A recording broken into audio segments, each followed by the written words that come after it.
안녕하세요. 오늘은 창세기 47장입니다. 드디어 요셉 가족들이 이제 고센 땅에 정착을 하고 바로 앞에서 가족들을 소개하는 장면, 또 이제 야곱이 바로 앞에 서서 자기의 그 130년의 나그네길 인생에 대해서 얘기하고 바로를 축복하는 그런 장면, 그리고 이제 요셉이 또 7년 풍년과 흉년 동안 정말 지혜롭게 이런 것들을 잘 관리해 나가는 이런 부분인데요. 우리가 이제 한번 살펴보겠습니다. 47장 1절, 요셉이 바로에게 가서 고하여 이르되 아버지와 형들과 그들의 양과 소와 모든 소유가 이제 다 와서 고센 땅에 있다. 그렇게 얘기하면서 형들 중 5명을 택해서 바로에게 보이니 바로가 요셉의 형들에게 묻되 너희 생업이 무엇이냐? 그러니까 그들이 우리는 다 목자고 선조 때부터 그렇다. 그러면서 가나안 땅에 기근이 심한데 종들의 양떼를 칠 곳이 없기로 종들이 이곳에 거류하고자 왔사오니 원하건대 종들로 고센 땅에 살게 하소서. 그러니까 요셉도 이제 우리 식구들이 다 와서 고센 땅에 있습니다. 이렇게 이제 그 고센 땅을 좀 명확하게 얘기를 하고, 또 이제 형들이 10명이잖아요. 동생이 1명이고. 근데 다 세우는 것이 아니라 그 중에서 이제 5명만 택해서 세우죠. 그것은 우리는 이제 성경에서 7이라든지 뭐 10이라든지 이런 거를 완전수라고 하는 것처럼 나라마다 이렇게 좋아하는 그런 숫자가 있는 것 같아요. 근데 이제 앞에서도 우리가 보면 요셉이 베냐민에게 줄 때는 형들에게는 그냥 조금 더 주는데 5배를 주고, 또 형들에게도 옷을 한 벌씩 이렇게 더 줄 때 5벌을 주고, 항상 이 5라는 숫자가 쓰이죠. 그러니까 애굽에서는 이 5라는 숫자를 굉장히 좋아하는 숫자인 것 같아요. 그러니까 이 말은 요셉이 굉장히 바로를 지금 신경을 쓰는 거예요. 왜냐하면 고센 땅에 정착할 수 있도록, 그죠? 바로가 한마디만 잘못하면 거기는 안 돼, 이러면은 안 되잖아요. 그러면서 또 이제 형들하고 입을 맞췄잖아요, 미리. 그러니까 우리는 다 이 기근이 들어서 이제 양칠 곳이 없어서, 그러니까 항상 이 목축에다가 초점을 맞추는 거예요. 그러니까 원하건대 종들로 고센 땅에 살게 하소서, 이렇게 얘기를 하는 거죠. 그리고 요셉이 이제 바로에게 이렇게 신임을 받고 국가의 총리까지 되었으면, 그 이제 가족 중에도 좀 탁월한 자가 있으면 바로 곁에 둔다든지 이렇게 뭔가를 시킬 수 있잖아요. 그런데 딱 그 차단을 시키는 것 같아요. 예저녁에 그렇게 섞이지 않도록. 이 사람들은 정말 목축만 딱 할 수 있도록, 그래서 구별되게 살 수 있도록 이제 그렇게 하는 것 같아요. 그러니까 바로가 요셉에게 애굽 땅이 네 앞에 있으니까 땅의 좋은 곳에 네 아버지와 형들이 거주하게 하되 그들이 고센 땅에 거주하고 그들 중에 능력 있는 자가 있거든. 능력 있는 자 얘기하잖아요. 능력 있는 자가 있거든. 그들로 내 가축을 관리하게 하라. 그러니까 이제 가축 치는 그 일, 남들이 하지 않는 딱 이렇게 구별되는 그런 일만 이제 시키는 거죠. 그리고 요셉이 아버지 야곱을 인도해서 바로 앞에 서게 하니 야곱이 바로에게 축복하며, 어떻게 이제 정말 그 바로는 애굽에서 신과 같은 존재인데 어떻게 바로를 축복했는지 보겠습니다. 바로가 야곱에게 묻되 네 나이가 얼마냐? 야곱이 바로에게 아뢰되 내 나그네 길의 세월이 130년입니다. 내 나이가 얼마 못 되니 우리 조상의 나그네 길의 연조에 미치지 못하나 험악한 세월을 보내었나이다 하고 야곱이 바로에게 축복하고 그 앞에서 나오니라. 그러니까 이제 야곱이 살아온 그 험악한 그 세월, 그런 것들에 대해서 이제 얘기를 나누는 가운데 바로가 볼 때 정말 이 야곱이 범상치 않는 일반 노인들과는 다른, 그죠? 그래서 이제 야곱이 바로를 기도해주고 축복해주는 그런 자리까지 이제 있게 된 것 같아요. 그래서 우리가 야곱이 인제 정말 창세기에 등장할 때부터 에서의 그 장자권을 훔치고 그것 때문에 이렇게 도망가서 베델에 또 하란에 가는 우리는 그것을 볼 때 우리는 그냥 무의식적으로 야곱이 총각이었기 때문에 그냥 뭐 20세 30세 많이 돼도 뭐 40 세가 안 되는 그런 나이로 생각을 한단 말이에요. 그렇게 그냥 입력이 돼 있죠. 근데 이제 야곱의 나이가 나오고 요셉의 나이가 나오기 때문에 우리가 이제 정확한 나이를 한번 볼 수가 있거든요. 그러니까 130 세인데 지금 요셉은 30 세에 총리가 되고 7년 풍년과 2년 기근을 지났으니까 지금 이때가 39 세란 말이에요. 그러니까 130 에서 39를 빼면 야곱이 요셉을 낳을 때가 91 세예요. 91 세에 이제 요셉을 낳고 그 14년 동안 인제 그렇게 한 뒤에 인제 요셉을 낳았는데 요셉을 낳고 나서 또 6 년을 더 인제 라반 밑에서 일을 하죠. 그리고 인제 하란을 떠나올 때가 그러면 97 세란 말이에요. 그러면 97 세에 인제 하란을 떠나오는데 하란에서 20년 동안 야곱이 이제 일했잖아요. 그러면 야곱이 이 베델에서 또 하란으로 들어오는 이때가 77 세의 노인이에요. 그러니까 아브라함이 정말 75 세에 갈 바를 알지 못하고 이제 가나안에 하나님의 명령에 따라서 온 것처럼 야곱이 그때까지 이제 독신이었기 때문에 그렇지만 77 세, 77 세에서 97 세면 아주 정말 그 노년이잖아요. 그 할아버지가 그렇게 청년같이 일을 하면서 그렇게 또 아이들을 11 명이나 낳은 참 그 힘든 세월을 보냈고 그 97 세가 되어서 하란을 떠나오면서 이제 야복 강가에서 그 하나님의 사자와 이렇게 씨름을 하고 그리고 형 에서를 만나고 또 세겜에 가서 그 디나 사건으로 인해서 말할 수 없는 마음의 아픔을 경험하고 그러면서 이제 또 세겜을 떠나서 베델로 가는 그곳에서 라헬이 인제 베냐민을 낳다가 죽게 되고 그러니까 라헬도 그때는 아무리 나이 차이가 있다 하더라도 굉장한 노산이죠. 거의 100 세, 100 세가 인제 100 세를 전후해서 야곱이 베냐민을 낳았으니까 그때 라헬도 나이가 얼마나 많겠어요. 그러니까 너무나 노산이다 보니까 난산이 되는 것이고 그렇게 죽게 된 거죠. 그리고 또 이제 올라와서 인제 요셉을 잃어버리고 요셉이 인제 한 17세 정도 되었을 때 정말 10년 정도 그렇게 인제 나와서 하란을 떠나서 살다가 요셉을 잃어버리고 그리고 인제 유다가 또 집을 나가서 유다가 결혼하고 아들을 낳고 또 그 아들이 결혼해서 다말과 살게 되었으니까 거의 한 20년 정도 세월을 유다가 소식도 없이 집을 나가 있은 거죠. 그러니까 이 130 세가 다 되어 갈 무렵에 이제 유다가 들어온 것 같아요. 집에 다시 돌아온 것 같아요.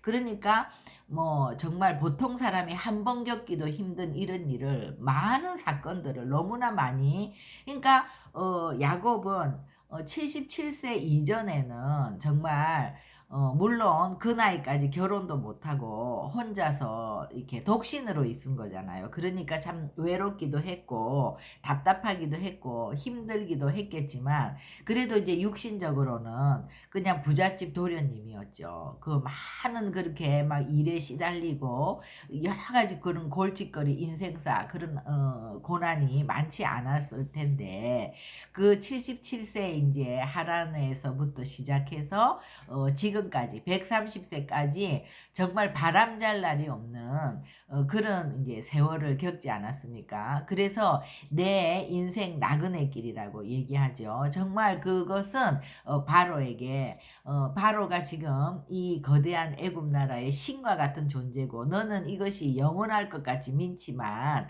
정말 우리 인생은 잠시 있다가는 나그네 길에 불과하다는 그런 말이죠. 그리고 이 잠시 있다가는 이 나그네 길. 이 나그네 길을 나는 정말 험악한 세월을 살았다. 험악한 세월을 산 것만큼 그 야곱 안에 있는 어떤 또 그런 깊은 정말 우리가 사고를 깊이 깊이 우려내서 진국이 되는 것과 같은 이제 그런 삶의 애환이 녹아 있는 거죠. 그랬을 때 바로가 자기를 축복해 달라고 이렇게 얘기를 했으니까 야곱이 축복을 했을 거 아닙니까? 그러니까 이것은 하나님이 야곱을 세우시는 거죠. 정말 바로를 축복하는 열방을 축복하는 자리에 야곱을 세우게 되는 것이고 야곱은 정말 그의 인생길이 험악했지만 이때부터 이제 17년 애굽에서 있을 때는 정말 평안하게 주님 안에서 그런 평강을 누리는 그러면서 이제 그 12아들을 이스라엘의 12지파로 다 축복하고 세우는 마지막은 정말 그렇게 하나님과 온전히 연합된 완성되는 그런 시간들을 하나님이 주시는 거죠. 그래서 우리가 이 야곱의 인생을 볼 때 모든 믿는 자는 이제 다 야곱 같은 것은 아니겠지만 그 패턴은 똑같은 것 같아요. 우리가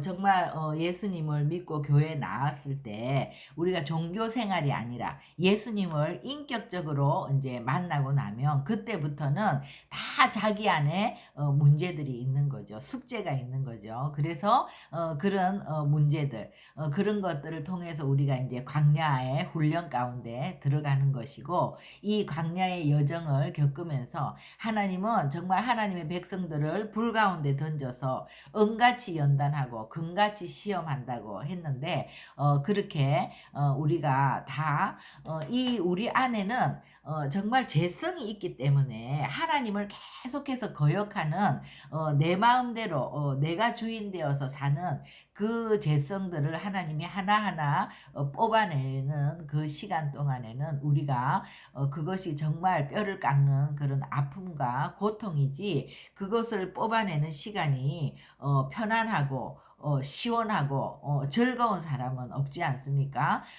강야를 통과하면서 만나와 메추라기를 먹으면서 정말 그 또 물이 떨어지며 또 그것을 기다리면서 계속해서 정말 그런 여러 가지 인내의 시간들을 다 갖게 되는 것 같아요. 그것이 이제 크고 작고는 다르겠지만 우리의 인생에서 관계의 문제라든지 또 질병의 문제라든지 재정의 문제라든지 어떤 다 그런 문제들을 가지고 씨름하면서 주님을 이제 만나는 주님과 연합되는 그래서 우리가 그 영원한 천국으로 들어가서 하나님과 영원히 사는 그 나라에 들어가기 위해서는 우리가 그런 죄성들이 독소들이 빠져야 되고 거룩하고 정결하게 씻어져야 되기 때문에 하나님이 모든 주님의 백성들에게 이렇게 야곱은 이제 우리의 어떤 샘플이지만 야곱처럼 이런 것을 겪는 사람들은 정말 많지 않지요. 그러나 한두 가지 이런 다 문제들을 겪으면서 가는 것이 그리스도인들의 삶이라는 거. 그렇지만 그것을 잘 통과한 사람들은 마지막에 하나님께서 또 이런 쉼을 주시고 이렇게 가족들과 나라와 민족과 열방들을 우리가 축복할 수 있는 그런 자리에 또 세운다는 거. 그것이 이제 야곱의 130년간 험악한 나그네 인생길에 대한 그런 것들이고 또 11절에 보면은요. 요셉이 바로의 명령대로 그의 아버지와 그의 형들에게 거주할 것을 주어 애굽의 좋은 땅 람셋을 그들에게 주어 소유로 삼게 하고 이 람셋은요 고센 땅하고 같은 말이에요. 그러니까 이 람셋을 보면 람셋은 이제 그러니까 하나님께서 미리 이 고센 땅을 예비하신 땅이죠. 그러니까 브엘세바 밑에 가나안의 최남단인 브엘세바 밑에 조금만 오면 거기가 이제 람셋인데 400년 후에 이 람셋에서 애굽을 이제 출애굽할 수 있도록 이 람셋을 주셨는데 우리가 출애굽기 1장 11절에 보면은요. 감독들을 그들 위에 세우고 그들에게 무거운 짐을 지워 괴롭게 하여 그들에게 바로를 위하여 국고성 비동과 람셋을 건축하게 하니라. 그러니까 이게 지금 람셋의 국고성을 짓는단 말이에요. 그 국고성은 뭐냐 하면 바로를 위한 온갖 좋은 것과 재물들을 쌓아 놓는 곳이 이 이제 국고성인데, 그러기 때문에 람셋을 출애굽할 때 이들이 람셋에 있는 온갖 좋은 재물들을 다 가지고 나오는 거죠. 이것도 또 하나님이 미리 계획하시고 지금은 이 고센 땅, 이 람셋이 정말 누구도 별로 소중하게 여기는 그런 땅이 아니죠. 변방 땅이죠. 그런데 이제 그 후에 이런 사건들을 모르는 바로가 이제 그 땅에 국고성을 세우면서 또 하나님께서 그렇게 그것들을 다 가지고 나올 수 있도록 주님이 미리 그렇게 예비하신 것이죠. 그리고 13절부터 이제 마지막 31절까지 보면은요. 이제 기근이 2년, 3년, 4년 이렇게 해서 이제 7년까지 가면서 처음에는 사람들이 와서 돈을 주고 이 이제 곡식을 사갖고 가는데 그 다음에는 이제 돈이 떨어지니까 가축을 갖고 오는 거죠. 가축을 가지고 와서 또 이 곡식들을 바꿔가고 가축들도 이제 없으니까 정말 우리는 몸과 토지뿐이다 이랬을 때 그 토지를 다 이제 국가에서 이제 그 토지를 받고 곡식을 나눠주니까 그 토지가 다 바로의 소유가 되는 거예요. 그래서 돈도 다 바로의 궁으로 가지고 가고 그 토지도 다 바로에게 가져가고 이런 것들을 이제 다 바로에게 이제 가져가면서 또 그 사람들에게는 토지는 이제 국유화가 되지만 그 토지의 소산의 5분의 1을 국가에다가 바치고 나머지 5분의 4는 너희들이 먹고 또 거기서 씨앗을 심고 또 너희들 자녀들을 위해서 살으라. 이렇게 하니까 그 당시에는요, 국가에 바치는 세금이 반 정도, 2분의 1 정도를 국가에 바치는 그러한 때인데 5분의 1이라는 거는 굉장히 요셉이 이제 그 사람들을 환대해서 잘 살 수 있게끔 해주는 거죠. 그래서 이 기근의 때에 다 이 생명 양식이 있는 요셉에게로 오는 것처럼 우리가 이제 기근의 때에는 다 예수님께로 가야 살 수 있다는 얘기죠. 그러니까 우리가 요한 1서 5장에도 보면은 아들이 있는 자에게는 생명이 있고 아들이 없는 자에게는 생명이 없다는 거죠. 그러니까 정말 우리가 아까도 얘기했지만 예수님을 믿고 나서 다 그 광야의 여정을 걸어가지 않습니까? 광야라는 건 미드바르라는 건 드바르가 이제 말씀인데 진리의 말씀인데 우리가 이 광야를 지나면서 다 말씀 앞으로 나가는 거죠. 그래서 그 생명의 양식을 우리가 먹고 사는 것처럼 생명의 양식인 말씀, 이 말씀을 먹으라는 거예요. 우리가 성찬식 때도 주님의 피와 살을 먹어야 된다. 그래서 빵을 떼고 포도주를 나누는 그 의식은 주님을 먹는다는 거는 말씀을 먹는다는 거죠. 그러니까 우리가 말씀을 그냥 관념적으로 알고 지식으로 깨닫고 이런 것이 아니라 말씀을 먹는다는 것은 이 말씀을 씹어서 계속 먹고 되뇌이고 그것이 소화되어서 우리 삶 속에서 실제적으로 우리가 삶을 살아가는 에너지가 이제 되어야 되는 거잖아요. 그것이 말씀을 먹는 거예요. 그래서 생명의 양식을 먹는 그것이 되겠고 또 요셉이 이렇게 잘 청지기처럼 관리를 잘 했다는 것은 7년의 풍년이 왔을 때도 이 7년 동안 이 양식을 어떻게 저축하고 어떻게 관리를 해야 될까 이런 것도 굉장히 주도 면밀하게 잘했을 뿐만 아니라 이 7년의 기근 때에 이것들을 나누어 주는 것이 더 어렵죠. 그런데 이런 것들을 다 무상으로 나누어 주게 되면 무상이라 돈이라는 거는 지금 오늘날도 이 공산주의들은 그런 것들을 자꾸 이용해서 포퓰리즘을 하려고 하는데, 무상으로 하는 것은요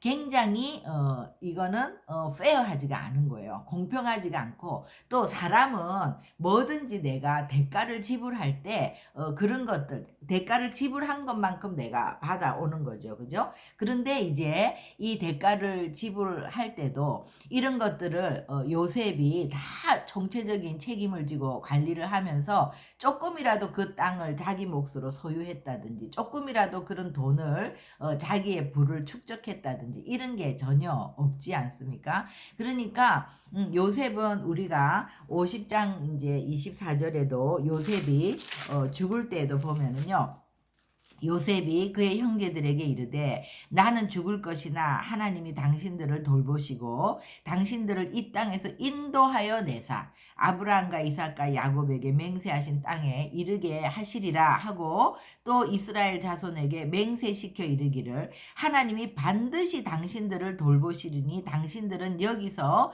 내 해골을 메고 올라가겠다 하라 하였더라. 요셉이 110세의 죽음에, 그러니까 죽을 때 자기 해골을 메고 가라고. 그러니까 요셉은 애굽 땅에서 살면서도 항상 가나안을 가슴에 품고 내가 가야 될 곳은 그곳이라는 거죠. 애굽에서 어떤 것도 욕심내지 않고, 그러니까는 세상에서 우리는 항상 우리가 가야 될 그 본향을 가슴에 품고 사는 자들이고, 우리가 이 땅에서 살면서도 정말 하나님의 그 지혜를 가지고 우리가 요셉처럼 너무나 주도 면밀하게 최선을 다해서 모든 사람에게 유익을 줄 수 있도록 충성되게 일하고 살아야 되지만, 이 땅에서 우리가 어떤 재물을 욕심낸다든지 이런 것이 아니라 정말 그것을 바로에게 다 돌려주고, 또 국민들에게는 아주 그렇게 합리적인 그렇게 살아갈 수 있도록 그렇게 한 거죠. 그래서 모든 사람들이 요셉에게 왔을 때 요셉은 생명을 줄 수 있는 그런 청지기의 역할을 너무나 잘 관리를 한 것이죠. 그러니까 우리가 하나님의 나라도 생각하면서 또 이 땅에서 우리가 욕심을 내고 이 땅에서 영원히 살 것처럼 막 뭔가를 축적하려고 하고 이러다 보면 세상 사람들이 우리를 보고 따라올 이유가 아무것도 없지 않습니까? 그러나 우리가 그런 것들을 욕심내지 않고, 그런 것들을 누가 달라고 할 때 주고, 또 우리가 구워주려고 할 때 줄 수 있고, 또 우리가 좀 이 땅에서 손해를 봐도 항상 주님이 우리를 보고 계시고, 주님의 원칙대로 할 때 주님이 우리에게 복 주시는 분이고 그 아버지가 우리를 채우시는 분이라는 것을 믿고 그런 정말 청렴결백한 정직한 삶을 살아갈 수 있을 때 믿지 않는 사람들이 이상하다, 뭔가 다르다, 그것이 궁금하다, 그렇게 해서 이제 정말 예수를 믿고 싶은 그런 것들을 우리가 요셉처럼 보여줄 수 있어야 된다. 그죠? 그러니까 이것은 확실하게 아버지가 나를 책임져 주시는 분. 그러니까 요셉이 이제 물론 총리의 자리에 주님이 세워 주셨고, 또 그에 걸맞는 모든 것들을 주님이 부를 주셨고, 또 그 가족들도 고센 땅에서 평안하게 살 수 있고 봉양할 수 있는 모든 것들을 주셨죠. 그러니까 요셉은 항상 하나님이 나의 모든 것에 근원이시기 때문에 그런 것들에 대해서 욕심을 내지 않는 것처럼, 우리가 정말 예수님을 인격적으로 만나고 아버지가 어떤 분이라는 것을 알게 되는 것이 그 비밀인 것 같아요.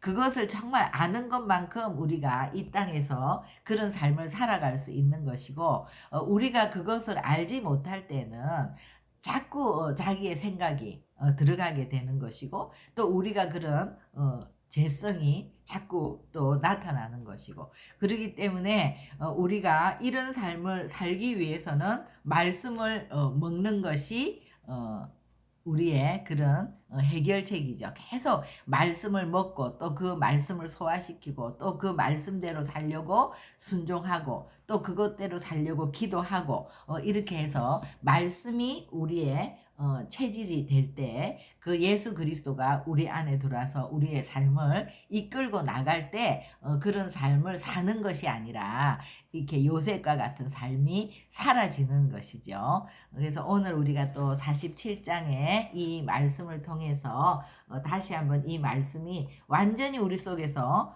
소화되어서 우리의 삶이 될 수 있도록 기도하겠습니다. 하나님, 오늘 인생의 나그네 길, 그 130세 나그네 길이 험악하였다고 고백하고 있지만, 그러나 그 야곱의 인생을 통해서 하나님께서 정말 그 야곱 안에서 일하시고, 야곱이 그 신과 같은 바로 앞에서 네가 모든 것을 다 할 수 있는 것 같고, 네가 여기서의 삶이 영원할 것 같지만 인생은 결국 잠시 있다가는 나그네 길이라는 거, 그러면서 그것도 바로 그 열방을 축복하는 그런 야곱의 삶이 우리들의 삶이 되게 하여 주시고, 그래서 정말 이 땅의 것에 욕심을 내거나 이 땅에 우리의 삶을 뿌리내리는 것이 아니라 나그네와 같은 인생길에서 하나님이 우리에게 주신 지혜를 가지고 최선을 다해서 하나님 앞에 충성하는 삶의 모본이 되었던 그런 요셉과 같이 우리도 항상 우리의 가슴에 하나님의 나라를 품고 하나님을 바라보며 이 땅에서 그런 나그네와 같은 삶으로 살아갈 수 있는 우리 모두가 될 수 있도록 하나님 저희들의 삶을 인도하여 주시옵소서. 예수님의 이름으로 기도합니다. 아멘.